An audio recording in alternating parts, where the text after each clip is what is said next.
हाम्रो देश नेपाल र हामी सबै नेपालीलाई चाहिँ भगवानले रक्षा गरून्। जुन हिसाबले चाहिँ अहिले हाम्रो देशमा यस्तो विषम परिस्थिति आइरहेको छ होइन, सबैजना सतर्क रहनु होला।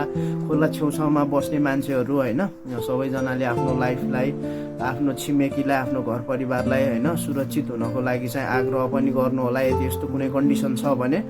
र भोलि 28 अगस्तमा चाहिँ हुँदैछ रविन्द्र दान्त भर्सेस कासिम माराडोको चाहिँ फाइट, रोड टु UFC को सेमी फाइनल। यो गेम पनि हेरौँ है, हेर्न मिल्ने ठाउँको मान्छेहरू सबैजनाले, र सपोर्ट गरौँ हाम्रो देशको बाघलाई। अनि यो चाहिँ भोलि लगभग 3:30 बजे अथवा 2 बजेदेखि नै टिभी हेर्ने मान्छेहरूले हेर्दा हुन्छ है। किन भन्दाखेरि अब लाइभ सुरु भइसकेपछि लगभग एउटा गेम नछुटाएर रविन्द्रको गेम नसकिने बेलासम्म सपोर्ट गरौँ होइन।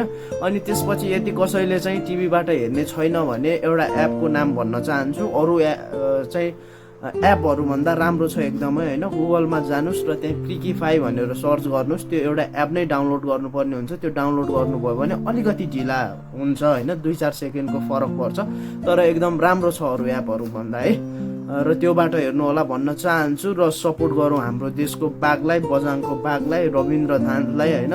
Let's go Rabindra, you have to do this है, you have to do this है। उसले चाहिँ प्रुभ गर्नु पनि पर्ने छ र गर्छन् पनि, आशा छ होइन।